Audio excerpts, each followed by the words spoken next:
अस्सलाम वालेकुम स्टूडेंट, आप देख रहे हैं यूट्यूब चैनल तालीम और तरबियत की दुनिया में हूं मोहम्मद जासर बात। स्टूडेंट हमारे पास जो है एक्सरसाइज 8A का क्वेश्चन नंबर जो है हम इस लेक्चर क्वेश्चन नंबर 4 से ये लेक्चर स्टार्ट करने लगे हैं। अब क्वेश्चन नंबर 4 जो है इंटरमीडिएट का पहला क्वेश्चन है, कहता है study the table and bar graph. अब यहाँ पर देखें, उसने एक हमें टेबल दिया हुआ है। टेबल इसमें देखो क्लास 1A है, 1B 1C 1D and 1E है। Number of students who score a distinction in mathematics, number of students who score a distinction in science। यानी यहाँ पे क्लास 1A के 9 स्टूडेंट ऐसे हैं जिन्होंने मैथ में बहुत अच्छे स्कोर लिया है। इसी तरह 1B के 11 स्टूडेंट हैं, 1C के 16 स्टूडेंट हैं, 1D के जो है 12 स्टूडेंट्स हैं, 1E के 20 स्टूडेंट हैं जिनकी परफॉर्मेंस मैथ में बहुत अच्छी है। इसी तरह अगर हम यहाँ बात करें तो इसमें साइंस के में जो है क्लास 1A के 8 स्टूडेंट हैं जिन्होंने साइंस में बहुत अच्छे मार्क्स लिए हैं। ये वाला हमने फाइंड करना है, ये भी मैं आपको निकाल के देता हूँ जहाँ पे क्या आंसर आएगा। 1C में जो है ऐसे 12 स्टूडेंट हैं जिन्होंने साइंस में अच्छी परफॉर्मेंस दिखाई है। और इसी तरह 1D का हमने फाइंड करना है और 1E का उसने 15 दे दिया। तो अब हमारे पास क्या है कि इसी से नीचे उसने एक और टेबल दिया हुआ है। अब अपनी बेशक साथ बुक खोल लें, साथ साथ मैं यहाँ एक्सप्लेन करता जाऊँगा, आप अपनी बुक से कंपैरिजन करते जाएँ। यहाँ पे उसने दो इस तरह ना बार ग्राफ हमें दे दिए। अब इन बार ग्राफ में उसने क्या किया है कि ये जो बॉटम लाइन है जो एक्स एक्सिस है, इसमें उसने हमें क्लासेस का बता दिया और ये जो परपेंडिकुलर है जो वाई एक्सिस है उसमें नंबर ऑफ़ स्टूडेंट्स उसने हमें बता दिए। देखिए, एक हमारे पास कलर ब्लू टाइप है और दूसरा पर्पल है। अब जो ब्लू कलर है, ये कलर का जो बार है, ये मैथमेटिक्स की डिस्टिंक्शन को शो कर रहा है। जो ये दूसरा पर्पल है ये हमें बता रहा है साइंस की डिस्टिंक्शन के बारे में। तो इस तरह हमारे पास ये दो बार यहाँ पे हैं, दो यहाँ पे हैं, दो यहाँ पे, एक ब्लू है और दूसरा पर्पल है। अब वो हमसे पहले तो हम ये देखेंगे कि यहाँ पर हमारे पास जो है क्या आंसर आता है और यहाँ पे हमारे पास क्या आंसर आता है। तो यहाँ पर हमारे पास जो है, अगर देखें, ये क्लास है हमारे पास 1B है, ठीक है जी, क्लास 1B है। क्लास 1B का उसने हमसे किसका पूछा है? साइंस का पूछा है। मतलब क्लास 1B है साइंस का। इसका जो बार ग्राफ है, इसकी कहाँ तक इसकी हाइट है वो हमने बतानी है। अब अगर देखें आप तो यहाँ पर जो थोड़ी सी डार्क लाइन है, ये 10 वाली लाइन से ऊपर जो है 1, 2 और 3 लाइनें ऊपर, क्योंकि इस 10 और 15 के दरमियान में क्या है कि 5 लाइंस हैं, 5 लाइन एंड 5 का डिफरेंस है। तो ये जो पर्पल लाइन है, ये वाली जो लाइन है 10 वाली, इससे ऊपर 3 लाइन ऊपर को टच कर रहा है। यानी ये जो 10 है, 10 से 3 लाइंस ऊपर गया तो टोटल कितना हो गया साइंस के 1B की जो डिस्टिंक्शन है दैट इज़ 13। तो देखो हमने 13 लिख दिया। अब इसी तरह अगर हम बात करें 1D की, तो 1D हमारे पास ये है। 1D की हमारे पास जो है वो ये देखो 15 वाली लाइन है, ये देखो ये 15 वाली लाइन आ रही है। 15 से एक जो है जस्ट लाइन ऊपर गया। अगर आप अपनी बुक पे देखें तो ये जो 15 वाली है वो हल्की सी डार्क है, जबकि उसके ऊपर जो है लाइट लाइंस हैं। तो 15 से एक लाइन ऊपर को टच कर रहा है, इसलिए 15 के बाद अगली पॉइंट जो है वो 16 है, तो यहाँ पर 16 आ गया। तो इस तरह टेबल तो हमारा कंप्लीट हो गया। अभी हम नीचे जो सब कुछ पॉइंट कहे हैं उनके बारे में हम देखें जी, स्टडी करते हैं। तो उसने कहा है complete the table and bar graph. उसने कहा है जी टेबल और बार ग्राफ वो हम कंप्लीट कर चुके हैं। हमारे पास 13 और 16 आता है, ये देखें हमने ऊपर लिख दिया। इसका पार्ट बी की बात करें तो find the total number of students in the 5 classes who score a distinction in mathematics और साइंस। हमने बताना है कि मैथमेटिक्स और साइंस में जो डिस्टिंक्शन है वो कितनी है, वो हमने बतानी है। तो इसके लिए हम क्या करते हैं कि पेज पर लिख लेते हैं। यहाँ पर जो थोड़ा सा सॉल्व करने वाला है, तो ज़रा बुक को मैं साइड पर करके यहाँ पर ना मैं लिख लेता हूँ, ठीक हो गई। अब मेरे पास क्या है कि जी मैं लिखूँगा total number of students who got distinction in math. क्या है?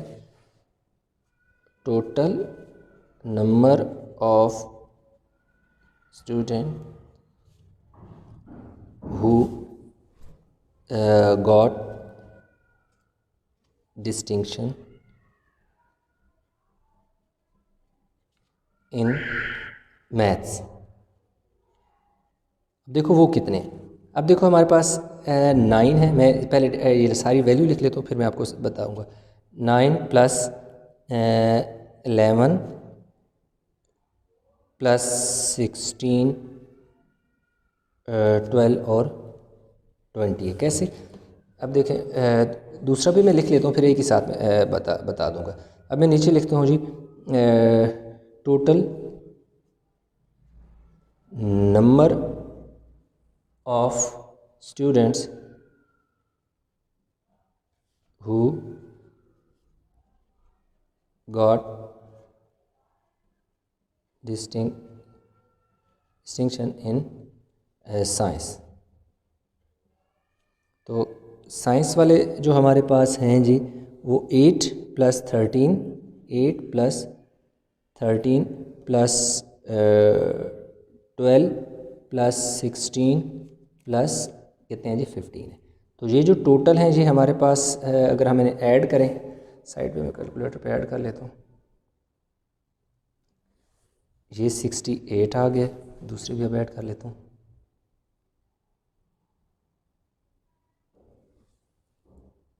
64 हो गए। ठीक है, 68 और 64। अभी देखें, ये मैंने जिस तरह लिखा है, इधर आपको बुक से जो है दिखाता हूँ। अब देखें, हमारे पास जो बुक है उसमें अगर आप देखें तो ये देखें टेबल है ना, ये देखें टेबल में 9, ये देखो मैंने 9, ये देखो यहाँ से मैंने सारा डेटा लिखा है, देखो 9, फिर देखो 11, 16, 11, 16, 12, 20 और नीचे वाला जो है इसी तरह मैंने नीचे वाला भी लिखा है 13, 12, ये सारी वही, ये जो नीचे है ना 8, 13, 12, 16, 15, ये सारा वही लिखा है। 8, 13, 12, 15, 16, ये जो है ये सारी वैल्यू मैंने इसी तरह लिख ली, 8, 13, 12, 15, 16। तो इन सारों को ऐड किया तो 64 हो गया और ये 68। तो इधर देखें हमारे पास क्या आ गया जी, मैथ में हमारे पास 68 आ गए और साइंस में हमारे पास कितने आ गए, 64 आ गए। अब हमने क्या करना है जी, express the number of students who score a distinction in mathematics in class 1D as percentage of the total number of students who score a distinction in mathematics in 5 classes. तो अब हमने क्या करनी है, percentage of student of 1D who got distinction in maths. तो अब हम देखते हैं कि स्टूडेंट्स अब जो हैं 1D के, जिन्होंने मैथ में कितने स्टूडेंट ने नंबर लिए हैं, वो 12 नंबर लिए हैं। ठीक है जी, कितने नंबर ऑफ़ स्टूडेंट्स हैं जिन्होंने डिस्टिंक्शन यानी कि उन्हें स्कोर किए हैं बहुत अच्छे, वो 12 हैं। तो अभी हम क्या करते हैं जी, बुक को रखते हैं साइड पे, तो इसका अगला पार्ट करते हैं, पार्ट सी हमने करना है। पार्ट सी में क्या है, करें हमने निकाली परसेंटेज ऑफ स्टूडेंट्स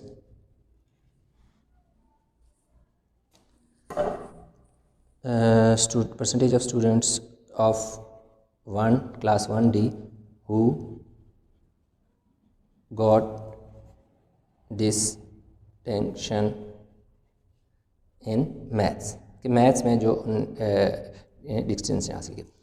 परसेंटेज निकालने के लिए number of student of class 1 जो डी है, 1D उसमें 12, जैसे कि अभी मैंने आपको बुक पे दिखाया था 1D है मैथ में, डिवाइडेड बाय टोटल स्टूडेंट्स जो है हमारे पास, ये देखें मैथ में जो है वो 12 हैं, टोटल मैथ के जो स्टूडेंट हैं दैट इज़ 68, हम ऊपर निकाल चुके हैं, ये देखें 68 निकाल चुके हैं। तो नीचे आ जाएगा जी 68 मल्टीप्लाई कर देंगे 100% से।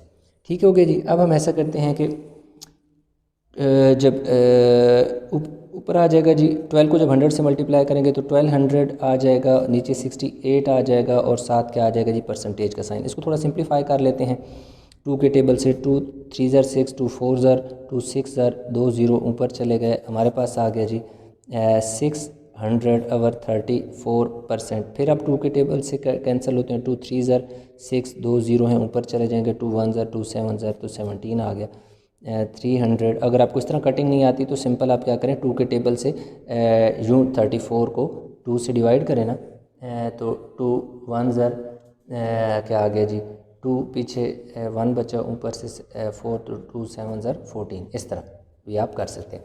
अब हमने क्या करना है, इनको डिवाइड करना है। तो अभी हमारे पास ये आ गया जी स्टूडेंट 300 ओवर 17। तो अब हमने इसे क्या कर लें, 300 को 17 पे डिवाइड करना है। 17 1 ज़र 17, इधर इधर देखिए थोड़ा सा ऐसे देखें, हम 17 को हम डिवाइड करेंगे 300 से, तो 17 वन ज़र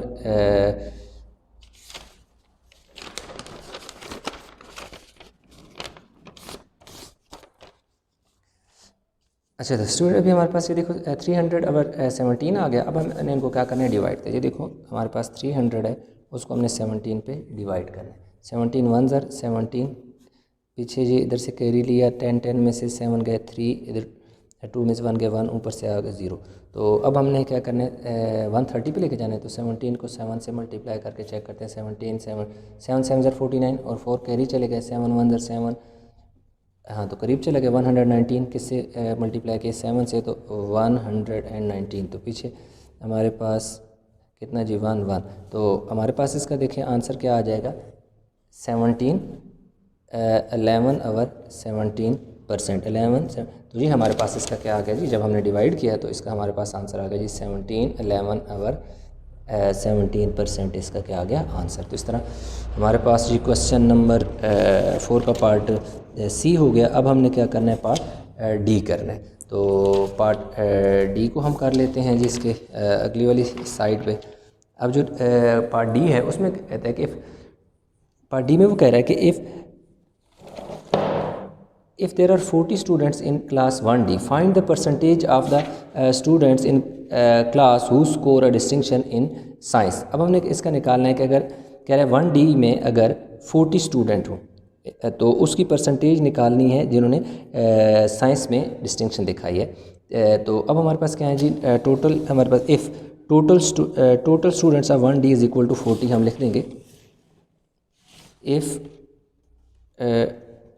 टोटल जो हमारे पास क्या है, if total students in class 1D is equal to 40 हैं। तो अब हमने निकालनी है जी percentage of student who got distinction. इधर निकालनी जी percentage of students who got distinction in who got distinction in science। साइंस की बात कर रहे हैं, इन साइंस, तो वो इक्वल आ जाएगा। अब हमारे पास क्या है कि इधर देखिए हमारे पास साइंस में कितने हैं, इधर देखिए साइंस में जो 1D के तमाम स्टूडेंट ने जो डिस्टिंक्शन की हासिल की है, दैट इज़ देखो 16 है ना हमारे पास, जो 16 स्टूडेंट ने क्या की है, डिस्टिंक्शन हासिल की है। अब वो कह रहा है कि अगर टोटल देखो number of student who got distinction in science वो कितने हैं, 16। अब वो कह रहा है कि अगर टोटल स्टूडेंट 1D में 40 हो तो टोटल नीचे आ जाएगा number of total student multiply by 100%। तो अब हमारे पास क्या हो जाएगा, इसको हमने क्या करना है, आगे सॉल्व करना है। अब मैं क्वेश्चन को थोड़ा सा फिर एक्सप्लेन करता हूँ। अब वो इसमें कह रहा है कि अगर टोटल नंबर ऑफ़ जो स्टूडेंट्स हों 1D में 40 हों, 1D में 40 अगर हों, उसने ऊपर टोटल स्टूडेंट तो नहीं बताया हमें, जितना भी उसने हमें ग्राफ बताया हुआ है, ये टोटल उसने हमें ग्राफ बताया हुआ है, इसमें कहीं भी उसने नहीं बताया कि टोटल नंबर ऑफ़ स्टूडेंट कितने हैं। तो इसलिए हमें जो है टोटल स्टूडेंट नहीं पता, तो उसने क्या कर दिया, ना उसने बताया, तो उसने सिर्फ ये बता दिया कि अगर टोटल स्टूडेंट 1D में 40 हों तो बताएं कि जिन स्टूडेंट ने साइंस में डिस्टिंक्शन हासिल की उनकी परसेंटेज क्या है। तो टोटल स्टूडेंट है जी 40, साइंस में जिन्होंने डिस्टिंक्शन की हासिल की, जिन्होंने बहुत अच्छे नंबर लिए हैं वो हैं दैट इज़ 16। तो हमने टोटल मल्टीप्लाई बाय 100। अब देखो इस वाले ज़ीरो को मैं इस वाले ज़ीरो से कैंसिल कर देता हूँ, तो मेरे पास क्या आ जाएगा जी 16 मल्टीप्लाई बाय 10 और 4 और 7 क्या आ जाएगी परसेंटेज। 4 का टेबल 16 पे 4 टाइम जाता है, 4 4 ज़र 16, तो मेरे पास आ जाएगी 4 मल्टीप्लाई बाय 10%, दैट इज़ 4 10 ज़र 40%। 40% स्टूडेंट हैं होंगे अगर क्लास 1D में 40 बच्चे हों, अगर क्लास 1D में 40 बच्चे हों और उन 40 बच्चों में कितने 16 बच्चे क्या हों कि एक डिस्टिंक्शन हो उनके नंबर के, जिन्होंने बहुत अच्छे नंबर लिए हों, तो इन 16 स्टूडेंट की जो परसेंटेज बनेगी वो 40% बनेगी विद रिस्पेक्ट टू 40। लास्ट में वो जो बात कर रहा है वो कह रहा है जी is John way correct to say that there are 35 students in class 1E. Explain your answer. तो इसका आंसर है जी नो। अब वो कह रहा है कि इसमें क्या है कि मैं आपको स्टेटमेंट रीड कर देता हूँ, इसका आंसर तो इसका नो ही है, लेकिन रीज़न मैं लिख देता हूँ नीचे ना। उसने वैसे रीज़न पूछी नहीं है, लेकिन मैं बल्कि कह रहा है एक्सप्लेन योर आंसर, तो मैं इसकी जो स्टेटमेंट है बोलता हूँ, आप बेशक लिख लें, नोट कर लें।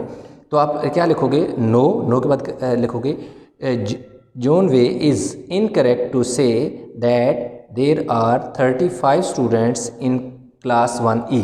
कि भाई वो जॉन वे जो है वो बिल्कुल इनकरेक्ट है ये कहते हुए कि टोटल जो है वो 35 स्टूडेंट हैं 1E में, because the table and the graph only shows the number of students who got distinction in maths and science.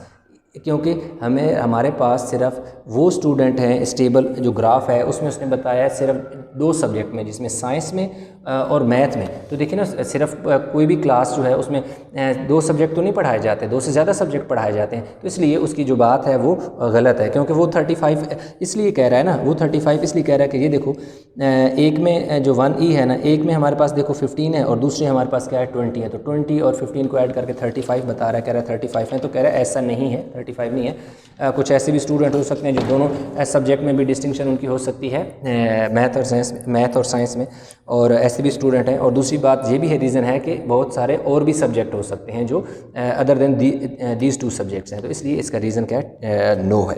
तो इस तरह क्वेश्चन नंबर जो 4 है वो हमने कंप्लीट किया। तो अब हम चलेंगे क्वेश्चन नंबर 5 की तरह। हमारे पास जो क्वेश्चन नंबर 5 है, अब क्वेश्चन नंबर 5 में है क्या, वो कहता है कि the graph shows the number of candidates who sat for examination in each year for 2000 to 2012। अब यहाँ पे उसने हमें एक ग्राफ दे दिया है, जो ग्राफ दिया हुआ है उसके में इसी तरह ब्लू और पर्पल 2 कलर के जो बार ग्राफ हैं। अब 2 जो हैं उसमें क्या है कि हमारे पास ये जो हैं, ये हमारे पास जो ब्लू है वो पास हैं, और ये जो पर्पल है उसमें क्या है, नंबर ऑफ़ फेल स्टूडेंट्स उसने बताए हुए। अब उसमें हमसे जो वो पूछ रहा है, वो हमसे पूछ रहा है कि state the number of candidate who sat for examination इन 2009। 2009 में कितने स्टूडेंट जो है एग्ज़ाम दिए है, कितने? तो अब देखें 2009 जो है ये हमारे पास है। तो अब अगर 2009 में देखें तो यहाँ पे हमारे पास कितने हैं जी? 1000 हैं, और इधर नीचे हमारे पास क्या है जी? 900 है। तो 900 और 1000 के बिल्कुल बिटवीन में है। तो हम लिखेंगे कि जी नंबर ऑफ़ स्टूडेंट, आप लिख दोगे number of candidate who sat for examination in 2009 is 950। तो आपका आंसर है। दूसरा, state the number of candidate who failed the examination in 2012। अब देखो 2012, देखो 2012 में ये हैं। अब देखो 2012 में मैं साथ साथ एक जो पेज है उस पर सॉल्व करता जाता हूँ। अब देखो 2012 में अगर देखें तो जो 2012 की अगर बात करें तो 2012 में टोटल जो स्टूडेंट हैं, ये देखो टोटल स्टूडेंट कितने हैं जी? टोटल स्टूडेंट्स क्या हैं जी? हु अपीयर्ड इन एग्जामिनेशन या in exam is equal to, total student हमारे पास कितने हैं जी? 1500 है। कितने हैं? 1500 है। अब इसमें देखो उसने पूछा हमसे ये कि बताएं कि state number of who fail कितने हुए। अब देखो यहाँ से लेकर यहाँ तक कितना बन रहा है? ये 1000, यहाँ पे बन रहा है 1000, और यहाँ पे बन रहा है 15। तो हमारे पास कितने हैं? टोटल 1500 थे, जिसमें से पास हो गए 1000। तो 500 जो स्टूडेंट हैं वो क्या हो गए? फेल हो गए। तो लिखेंगे, हम लिखेंगे 500 कैंडिडेट्स फेल द एग्जामिनेशन। 500, आप लिखो 500 कैंडिडेट्स फेल द एग्जामिनेशन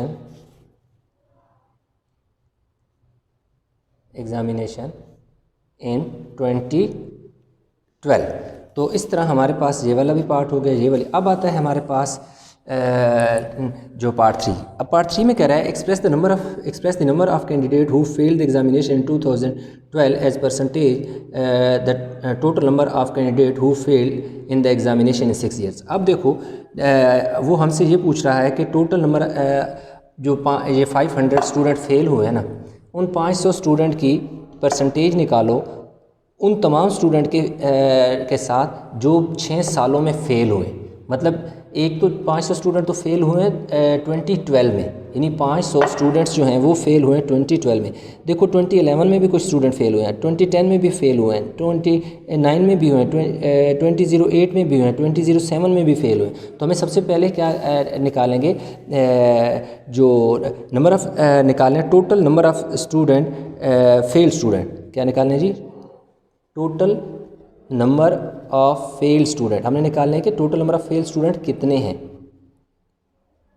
तो वो देखो इज़ इक्वल टू 400। ये देखें, ये देखो टोटल कितने हैं, 900 है। 500 हो गए पास और यहाँ से 6 7 8 9 तो 400। फिर आगे जी इसमें देखो हमारे पास 400 के बाद जो है ये देखो हमारे पास ये 5 है ना, ये 6 के ये देखो ये 5 और 6 के दरमियान में ये जगह है। तो इसका मतलब है कि ऊपर कितने हैं, 1 2 3 300, ये देखो 100 100 100 और ये नीचे 50, तो 350। फिर देखो हमारे पास 2009 में कितने हैं, 2009 में ये देखो यहाँ 500, ये क्या है 600 और 600, उसके ऊपर ये वाला 100, ये वाला 100, ये वाला 100, कितने 300 हो गए।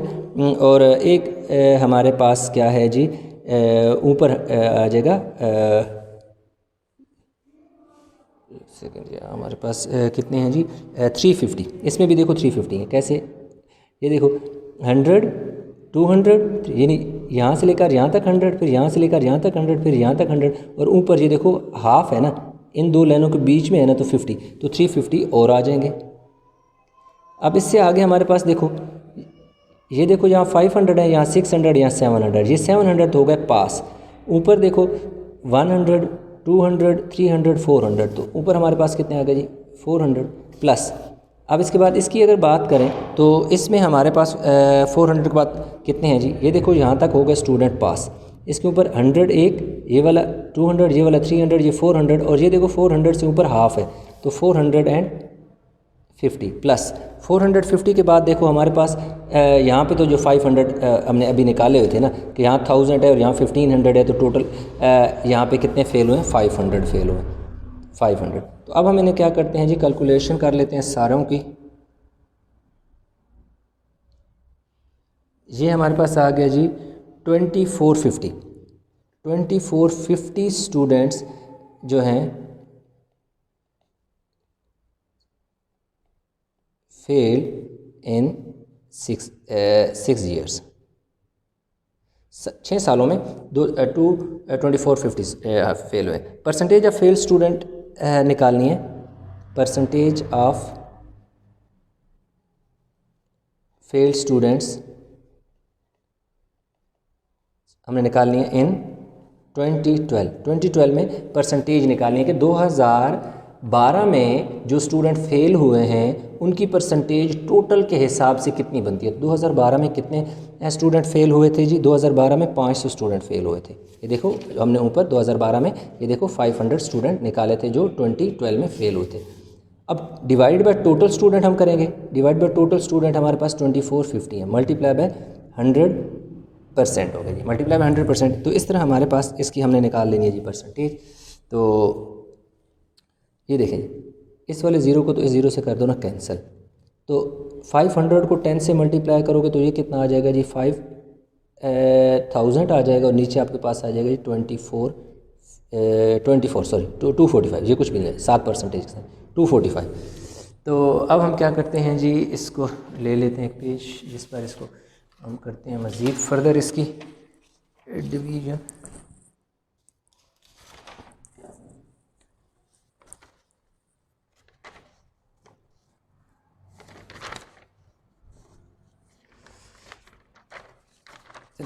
इसी पेज पे जो थोड़ा सा जगह है इसमें कर लेते हैं। अब देखो हमारे पास कितने आ गए, ये देखें हमारे पास ऊपर कितने 5000 है, ये देखें 5000 को ऊपर रखा, 245 को नीचे रख लिया और परसेंटेज से। अब 5 की टेबल से इसको क्या कर दे कैंसिल, 5 1 5 3 0 हैं, ऊपर चले जाएंगे पूरा कट जाएगा। 5 का टेबल 5 4 20, 24 में से 20 चले गए, 4 बचे, इधर आके 45 बन गया, तो 5 9 ज़र 45। तो अब हमारे पास आ गया जी 1000 और नीचे आ गया जी 49%।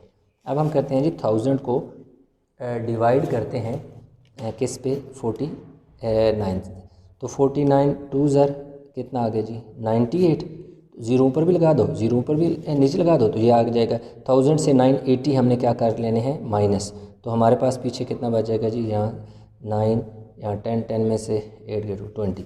तो अब हमारे पास इसका आंसर आ गया जी 20, ये वाला डिवाइड बाय ये वाला इधर आ जाएगा, और ये नीचे ये वाला जो है ये 49%। तो ये हमारे पास 20 होल 20 ओवर 49% इसका हमारे पास आंसर आ जाएगा, यानी ये परसेंटेज है स्टूडेंट की जो फेल हुआ।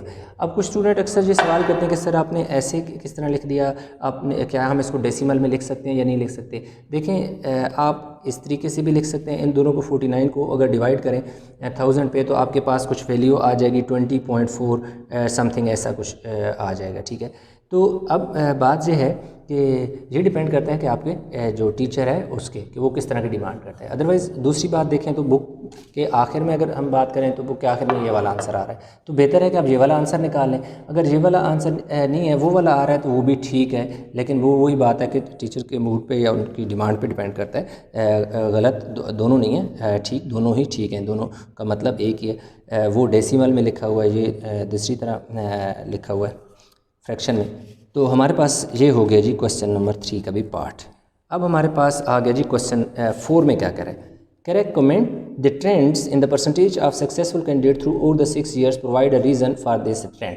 अब कह रहे हैं कि वो बताएं कि किस तरह का ट्रेंड था, कि आपने बताना है कि in the percentage of successful candidate. अब देखें, आप यहाँ पर अगर आप ग्राफ पे देखें तो ग्राफ में आपको मुसलसल इंक्रीज़ नज़र आ रहा है, ये ब्लू कलर का मुसलसल इंक्रीज़ नज़र आ रहा है ब्लू कलर का। तो ये कंसिस्टेंट परफॉर्मेंस है, यानी कि जो सक्सेसफुल कैंडिडेट हैं थ्रू आउट द 6 years, उनमें क्या हो रही है, इंक्रीज़ हो रहा है, बढ़ रहा है। तो इसकी हमने क्या बतानी है, वो कह रहा है रीज़न बताएं। तो हम सिंपल सी बात है, मैं डिक्टेट करा देता हूँ आपको, आप रीज़न जो है इसकी लिख लें। आप लिखें the percentage of successful candidates increases because the number of students also increases. अब परसेंटेज इसलिए ज़्यादा हो रही है क्योंकि जो नंबर ऑफ़ स्टूडेंट्स हैं वो भी बढ़ रहे हैं। देखिए यहाँ पे नंबर ऑफ़ स्टूडेंट कम थे, फिर इधर थे, फिर देखो यहाँ पे और ज़्यादा हो गए, यहाँ पे और ज़्यादा हो गए, फिर ज़्यादा हो गए। हर ईयर में नंबर ऑफ़ स्टूडेंट्स का क्या हो रहा है, इजाफा हो रहा है। पहले दो में तो तकरीबन सेम ही है, लेकिन इससे आगे देखें कंटिन्यूसली क्या हो रहा है, एक कंसिस्टेंट तादाद जो है वो बढ़ रही है। तो इस तरह आपने लिखना है the percentage of the successful candidate increases because the number of students also increases. ये सेंटेंस बस आपने लिख देना है जो मैंने अभी बोला है। तो इस तरह हमारे पास जो क्वेश्चन नंबर 5 है वो हो गया जी कंप्लीट। तो अभी हमारे पास आ गया जी student question number 6। I think इसका लास्ट क्वेश्चन है, यस इसका लास्ट क्वेश्चन है क्वेश्चन नंबर 6, जिसमें उसने देखो ये हमें ग्राफ दे दिया।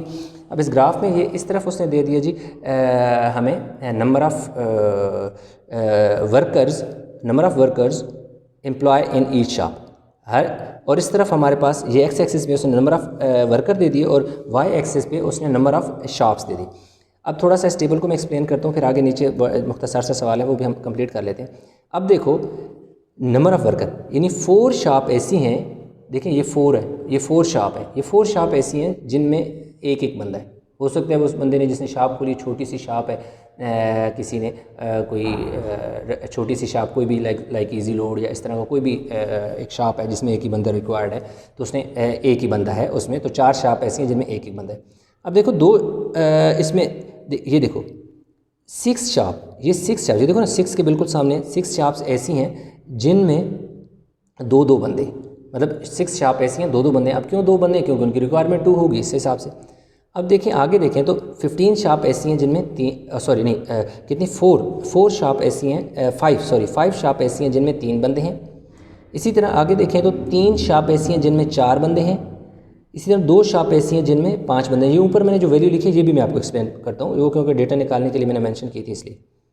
ये तो हमारे पास हो गया जी ग्राफ। अब वो कह रहा है कि the bar graph illustrate the results of a survey conducted on shops in a housing state. अब बात कह रहे हैं find the total number of workers employed in the housing state. अब कह रहे हैं कि बताएं कि एक ये जो हाउसिंग सोसाइटी टाइप है इसमें जो शॉप्स हैं इनमें टोटल कितने लोग हैं जो एम्प्लॉयज़ हैं, यानी इन टोटल जो शॉप्स हैं ना, ये 5 शॉप में टोटल कितने लोग हैं। तो इसमें टोटल 53 कैसे हैं, ये देखो 4 शॉप ऐसी हैं जिनमें एक ही बंदा है तो 4 ही लोग होंगे 4 शॉप में। अब देखें 6 शॉप ऐसी हैं जिनमें हर शॉप में 2 लोग हैं, तो 6 शॉप में 2 अगर लोग हैं तो टोटल बंदे कितने हो जाएंगे, 12 हो जाएंगे। अब अगर बात करें कि 3 शॉप ऐसी हैं, 5 शॉप ऐसी हैं जिनमें हर शॉप में कितने 3 लोग हैं, तो 5 शॉप में अगर हर शॉप में 3 लोग हैं तो 3 5 15 हो जाएंगे टोटल लोग। अब इसी तरह अगर बात करें तो हमारे पास 3 शॉप ऐसी हैं, ये देखो 3 शॉप ऐसी हैं, ये वाला जो 3 शॉप ऐसी हैं जिसमें हर शॉप में 4 बंदे हैं तो 4 3 12।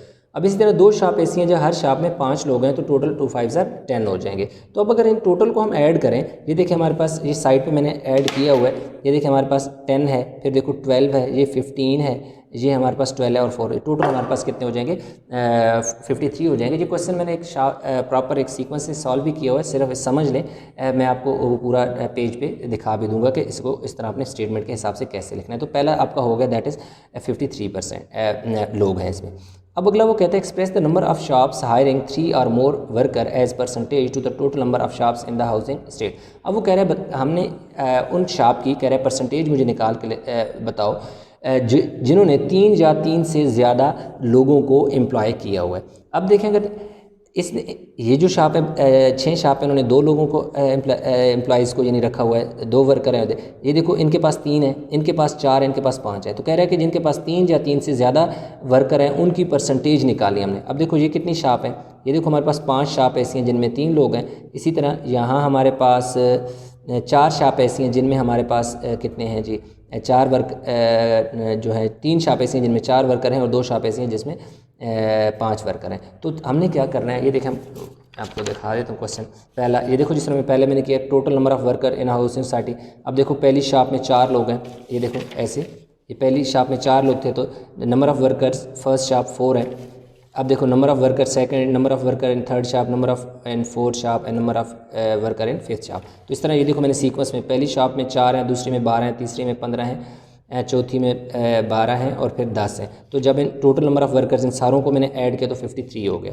अब हमने निकाले number of shops hiring 3 or more people. अब देखो नंबर ऑफ़ शॉप्स, अब देखो पहली शॉप जो है जो 3 लोग हैं जिन्होंने दूसरा रखे हुए हैं वो कितनी शॉप्स हैं, वो देखो 5 शॉप हैं। ये देखो 5, ये वाला 5 वाला है, यानी 5 वाली जो 5 ऐसी शॉप हैं जिन्होंने 3 लोग रखे हुए हैं, तो ये देखो 5 आ गया। फिर देखो 4 जो है 4 जिन शॉप ने वालों ने रखे हुए हैं उनकी तादाद कितनी है 3 है। तो ये देखो मैंने 3 लिखे, 3 देखो 3 शॉप ऐसी हैं, 3 शॉप ऐसी हैं जिन्होंने हर शॉप में 4 लोग हैं, तो हमने देखो क्या लिख दिया 3। फिर देखो ये 5 जो वर्कर हैं उनकी शॉप की तादाद कितनी है 2। ये देखो ये 2 शॉप्स हैं, ये 2 शॉप्स हैं जिन्होंने 5 लोग रखे हुए हैं। तो उसने हमें कहा था कि 3 या 3 से ज़्यादा लोगों की जो वाली शॉप्स हैं ना उनकी परसेंटेज निकालनी है। तो देखो 3 या 3 से ज़्यादा जो शॉप्स यानी कि ऐसी शॉप्स जिन्होंने 3 या 3 से ज़्यादा लोग रखे हुए हैं उनकी परसेंटेज निकालने के लिए हमें उन शॉप की तादाद का पता होना चाहिए। इसलिए हमने क्या किया कि यहाँ पर इनकी हमने टोटल तादाद यानी उनकी तादाद निकाली, नंबर ऑफ़ शॉप निकाली, तो टोटल 10 शॉप ऐसी हैं जिन्होंने 3 या 3 से ज़्यादा लोगों को हायर किया हुआ है। तो परसेंटेज हमारे पास आई, percentage of shops hiring 3 percentage of shops hiring 3 or more worker है। उसके लिए हमें क्या है कि कितनी जो नंबर ऑफ़ शॉप्स जो 3 या 3 से ज़्यादा लोगों को हायर करती हैं वो 10 है। ये देखो जैसे हमने यहाँ ऊपर क्या किया था, ऊपर हमने निकाला था कि वो यानी शॉप्स जिनके पास 3 या 3 से ज़्यादा लोग हैं वो कितनी शॉप हैं 10 हैं। तो टोटल नंबर ऑफ़ शॉप्स जो हैं वो कितनी हैं जी 20 हैं। अब देखो टोटल नंबर ऑफ़ 20 ये देखो ये आ गया। Percentage of shop hiring 3 or more workers वो कितनी हैं जी, परसेंटेज कैसे निकालेंगे, यानी कि नंबर ऑफ़ शॉप्स जो लोगों को हायर करती हैं दूसरा 3 या 3 से ज़्यादा लोगों को हायर करती है divide by total number of shops. Total number of shops 20 हैं मल्टीप्लाई बाय 100%। ये मैं आपको बताता हूँ 20 कैसे, पहले क्वेश्चन को समझ लें। तो अब देखो इसको अगर सिंप्लीफाई करें तो हमारे पास ये इस तरह हो जाएगा कि 20 का टेब जो है ये देखें 20 का टेबल 5 टाइम जाएगा, 25 सर क्या हो गया 100 हो गया, तो 10 मल्टीप्लाई बाई 50% शॉप ऐसी हैं जो क्या करती हैं कि हायर करती हैं 3 या 3 से ज़्यादा लोगों को, यानी 3 या 3 से ज़्यादा लोगों को जो हायर करती हैं उनकी तादाद 50% है। क्यों? टोटल है 20, जिसमें से 10 शॉप ऐसी हैं जो 3 या 3 से ज़्यादा लोगों को हायर करती हैं, तो लाज़मी बात है 20 का हाफ जो है 50% 10 ही होता है, तो इस तरह 50%। अब ये 10 कैसे हैं ये मैं पहले आपको बता दूं, फिर लास्ट वाला इसका पार्ट आपको एक्सप्लेन करता हूँ।